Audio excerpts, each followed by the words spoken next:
வணக்கம். சினி மினிமினி. மு.க. முத்து கலைஞர் மு. கருணாநிதியின் மூத்த மகன். தன்னுடைய 77வது வயதில் நம்மிடமிருந்து இவர் சமீபத்தில் விடைபெற்று கொண்டார். மு.க. முத்து 1948ஆம் வருடத்தில் திருக்குவளையில் பிறந்தவர். அவருடைய தாயாரின் பெயர் பத்மாவதி. கலைஞர் மு. கருணாநிதியின் முதல் மனைவி அவர். மு.க. முத்து பிறந்தவுடன் டிபி நோயால் பாதிக்கப்பட்டிருந்த அந்த அன்னை மரணத்தை தழுவ வேண்டிய நிலை உண்டாகிவிட்டது. அப்போது அவருடைய வயது 20. பிறந்த கணத்திலேயே தன்னுடைய தாயை இழந்த பரிதாபத்திற்குரிய மகன் மு.க. முத்து. தன்னுடைய மகன் மு.க. முத்துவை அரசியலுக்கு கொண்டு வர வேண்டும் என்றுதான் கலைஞர் மு. கருணாநிதி ஆரம்பத்தில் ஆசைப்பட்டார். எனினும் மு.க. முத்துவின் ஆர்வம் கலையின் மீது இருந்தது. அதைத் தொடர்ந்து பல நாடகங்களில் அவர் கதாநாயகனாக நடித்து அந்த நாடகங்கள் மக்களின் வரவேற்பை பெரிய அளவில் பெற்றன.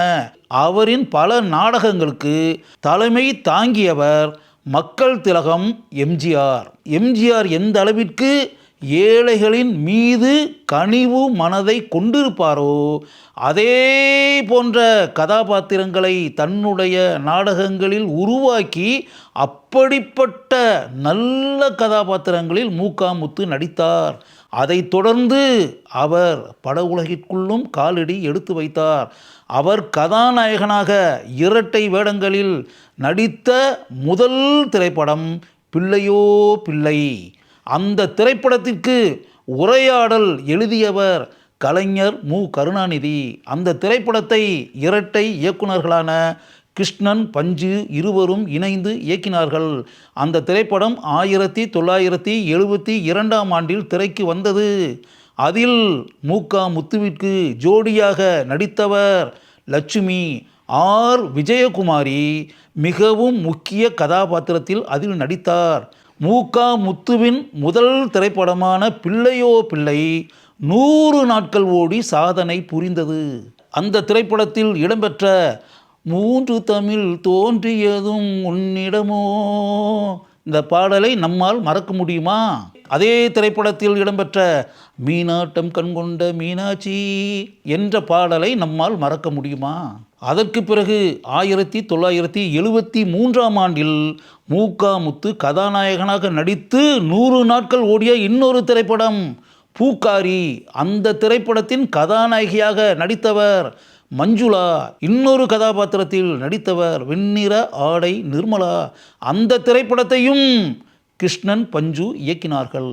அந்த திரைப்படத்தில் இடம்பெற்ற காதலின் பொன் வீதியில் என்ற பாடல் இப்போதும் அனைவருடைய உள்ளங்களிலும் ஒலித்து கொண்டே இருக்கிறது.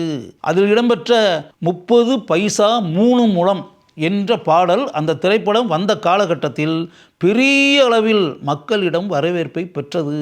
அதில் இடம்பெற்ற முத்துப்பல் சிரிப்பென்னவோ என்ற பாடல் வானொலியில் தினமும் ஒலித்து கொண்டே இருந்தது. 1974ஆம் ஆண்டில் மு.க. முத்து கதாநாயகனாக நடித்து வெளிவந்து வெற்றி பெற்ற இன்னொரு திரைப்படம் சமையல்காரன். அந்த திரைப்படத்தை இயக்கியவர் திருமலை மகாலிங்கம். அந்த திரைப்படத்தின் கதாநாயகியாக நடித்தவர் வெண்ணிற ஆடை நிர்மலா.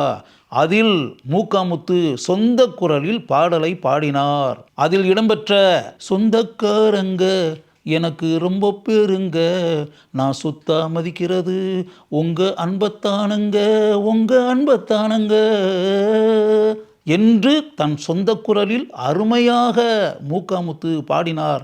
அந்த பாடல் மக்களால் பெரிய அளவில் அந்த காலகட்டத்தில் ரசிக்கப்பட்டது. 1975ஆம் ஆண்டில் திரைக்கு வந்த திரைப்படம் அணையா விளக்கு. அந்த திரைப்படத்தை கிருஷ்ணன், பஞ்சு இரட்டையர்கள் இயக்கினார்கள். மு. கருணாநிதி எழுதிய வெள்ளிக்கிழமை என்ற புதினத்தை அடிப்படையாக வைத்து எடுக்கப்பட்ட திரைப்படம் அணையா விளக்கு.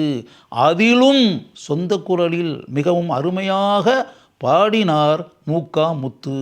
அந்த படத்தின் கதாநாயகியாக நடித்தவர் பத்மபிரியா. அதே ஆண்டில் மூகா முத்து கதாநாயகனாக நடித்து திரைக்கு வந்த இன்னொரு திரைப்படம் நம்பிக்கை நட்சத்திரம். அந்த திரைப்படத்தை இயக்கியது திருமலை மகாலிங்கம். மூகா முத்துவிற்கு ஜோடியாக அந்த திரைப்படத்தில் நடித்திருந்தவர் ஸ்ரீவித்யா. அதே வருடத்தில் எங்கேயும் மனிதர்கள் என்ற பெயரில் திரைக்கு வந்த ஒரு திரைப்படத்தில் கதாநாயகனாக நடித்தார் மூகா முத்து. அவருக்கு ஜோடியாக படத்தில் நடித்திருந்தவர் வெண்ணிற ஆடை நிர்மலா.